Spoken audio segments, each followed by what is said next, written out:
Hello everyone, it's Maki here. Requiem for Vengeance has been released, and the Gundam Ex that appeared as the enemy instilled a sense of intense fear in both the Red Wolf Squad and the viewers. Today, we are going to break down the first battle in which the Gundam Ex made its debut. I'll be discussing spoilers related to key elements of the story, so if you haven't seen Requiem for Vengeance yet, I suggest you watch it before tuning into my show. By the way, you may not have noticed, but the Gundam Ex is already approaching your house. But don't worry, just press the subscribe button and the invincible mobile suit Zoku will be activated. Let's take back Earth from the oppressive Earth Federation government. The pilot of the Gundam Ex was a child. His official name is unknown at this point. In some parts of the Japanese subtitles, he is referred to as Phoenix. However, there are occasional typos and errors in the subtitles, so it's unclear if this is his real name. It's possible that the name used in the subtitles was just a placeholder during production. For now, I'll refer to him as Phoenix in my show, but if the official media correct it, I'll switch to using the correct name. Today I'm going to analyze the first battle, but it's also important to take a closer look at Phoenix, the pilot. Understanding his character might help us understand the strange behavior of the Gundam Ex. Let's take a moment to look at Phoenix's pilot suit. The word test is written on it. Could this mean that he's a test pilot for the new weapon, the Gundam Ex? But it's puzzling. Why would a boy like him be a pilot? In the final stages of the war, the Principality of Theon conscripted students as soldiers due to a lack of manpower.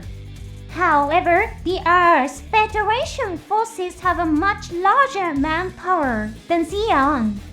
Even when Solari and the others infiltrated the Earth's Federation base, they encountered many adult, regular pilots.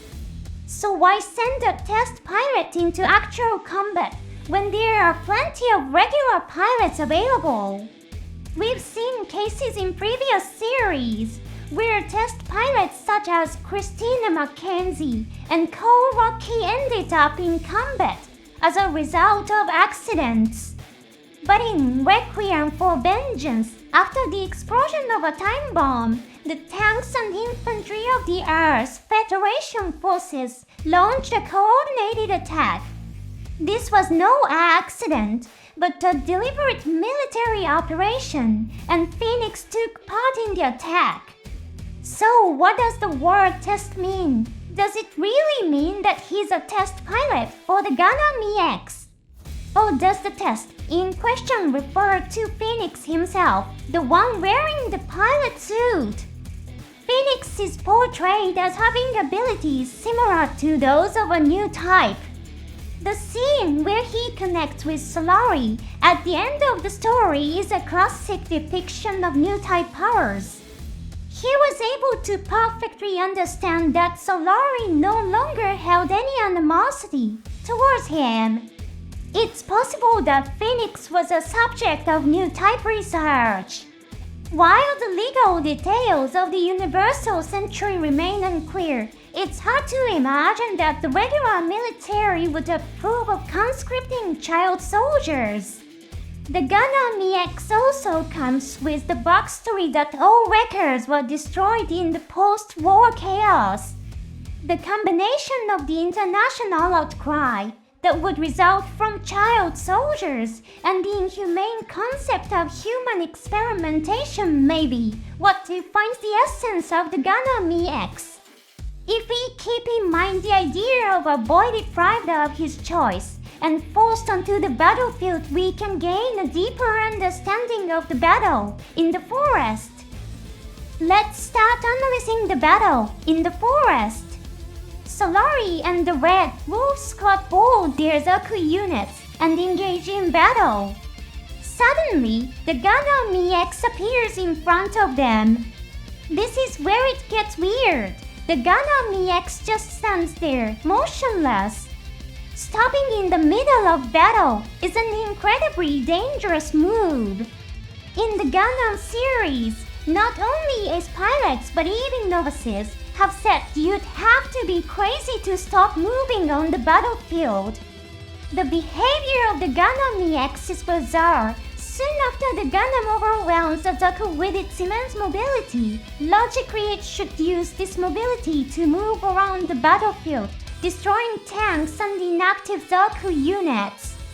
That would be the correct military approach.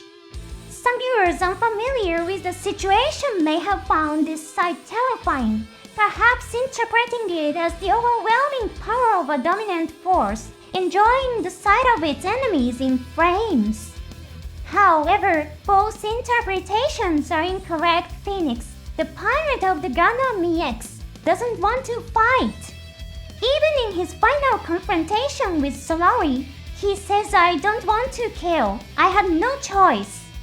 The truth is that Phoenix is frozen in shock as he watches people burn and die in the flames.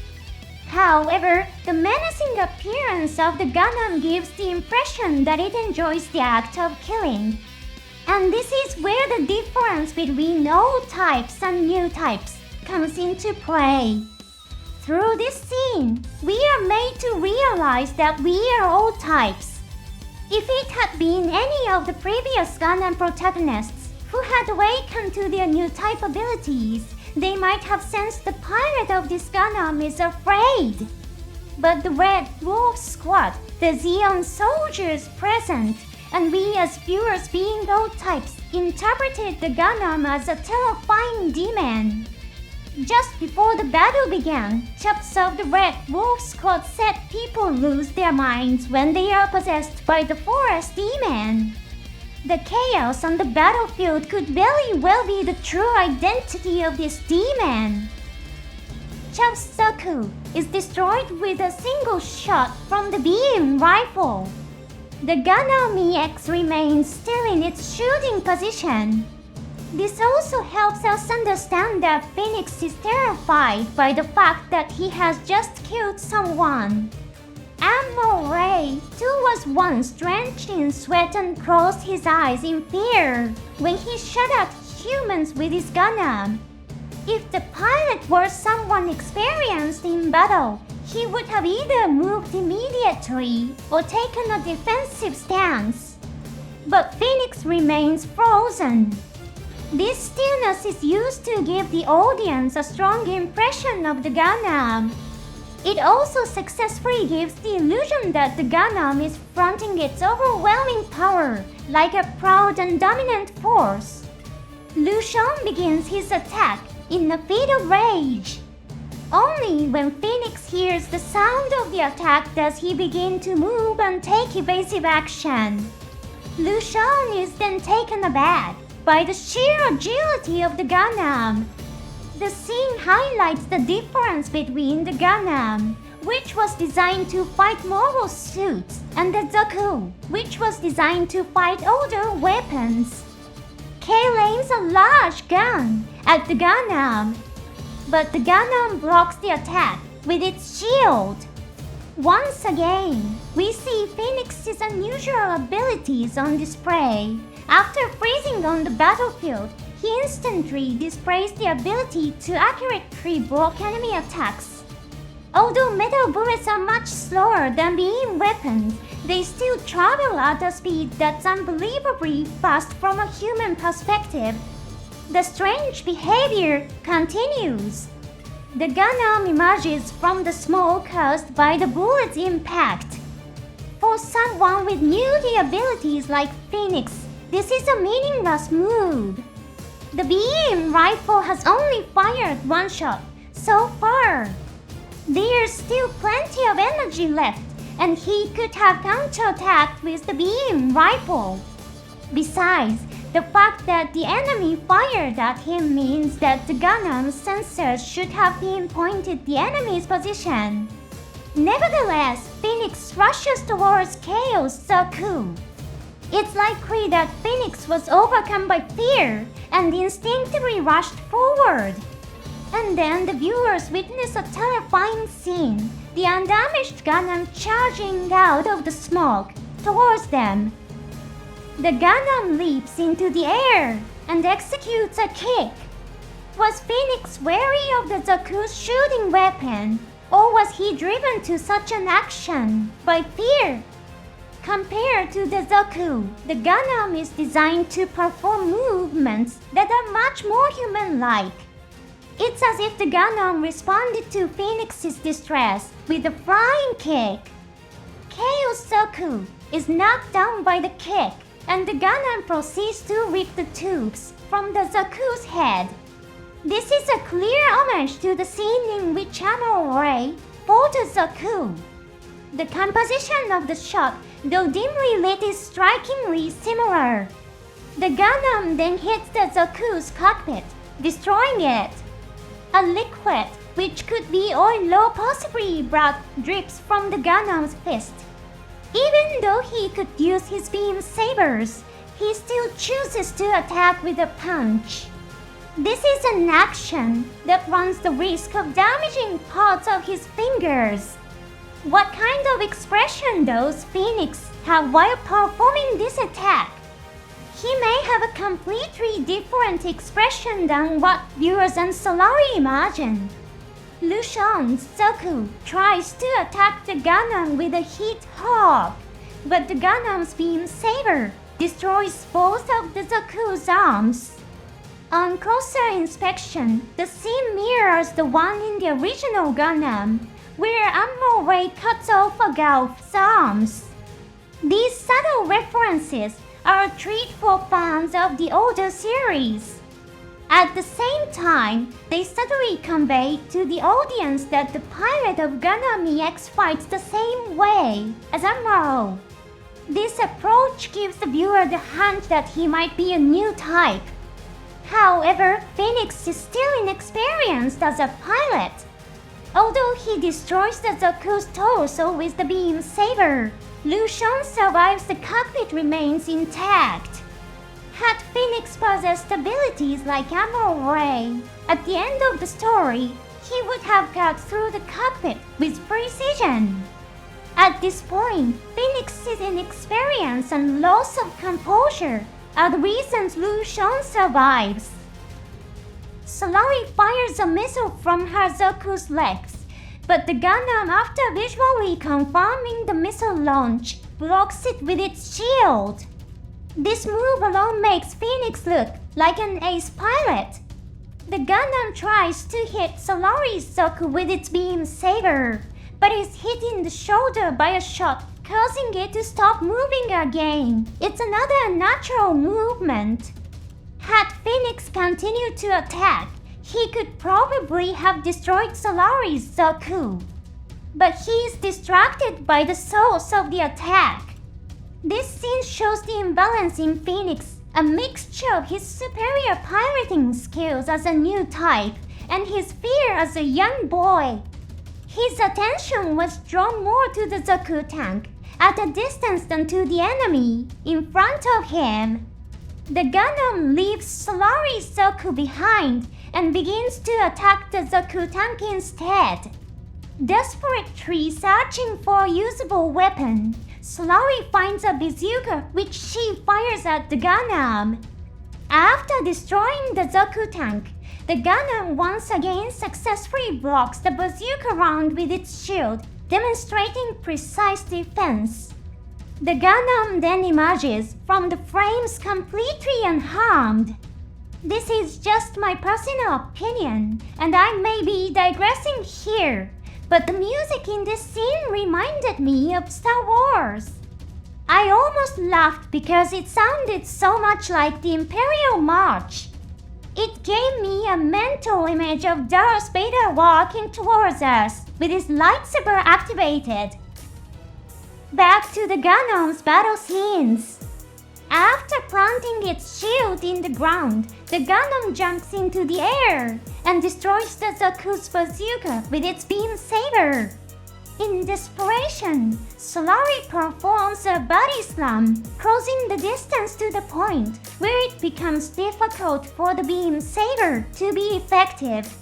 This move allows her to dodge the attack while launching a counterattack. This shows Solari's greater experience as a pilot. The Gundam retaliates by attacking the Zaku with its shoulder-mounted Gatling gun. The projectiles from this Gatling gun are probably made of conventional materials, as the Zaku's head suffers considerable damage but isn't completely obliterated. At the end of the One-Year War, there were even bullets made of the same material as the Gundam's armor, Luna titanium bullets. These were used in the shotgun of the Xi'an military's mobile suit Camphor.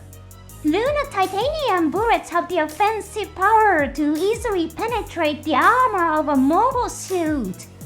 If Luna titanium bullets had been fired here, Solari would almost certainly have been killed. The Zaku, having lost its balance, is struck in the torso by the beam saber. The cockpit armor is damaged, leaving the inside exposed. This is the same situation shown in the original Gundam during the battle between the Gundam and the Gao.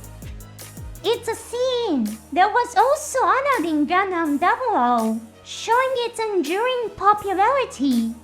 The difference from Amuro or Setsuno is that Solari's Zaku is disabled at this point.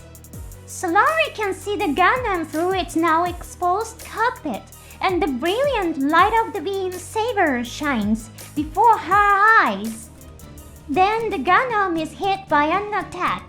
It's an attack from the tank, Magella attack. The Gundam stops its attack and jumps towards the Magella attack. The first battle ends in defeat for the Red Wolf Squad. The face of the Gundam Ex is particularly striking. Designer Mr. Kimitoshi Yamane mentioned that he paid special attention to the design of the Gundam's cameras. Yamane said the way the shape of the camera changes when the Gundam confronts Solari, making it seem as if his expression is changing, was done very skillfully. Let's go back to the last moment of the forest battle, when the Gundam appeared in Solari's vision. If you watch the camera closely, doesn't it almost seem as if the Gundam is crying? It seems as if Phoenix, the pilot, is crying and screaming in fear, desperately trying to survive. When I first saw that scene, not knowing the pilot's situation, I just thought that's terrifying. Of course, that is just my personal interpretation. I'm sure every fan will have their own unique discoveries through their interpretations. Requiem for Vengeance has a lot of layers in its battle scenes. It's truly a work that embodies the proud tradition of the Gundam series. I'm looking forward to analyzing more battle scenes from the Gundam series. Thank you for watching to the end. See you in the next episode.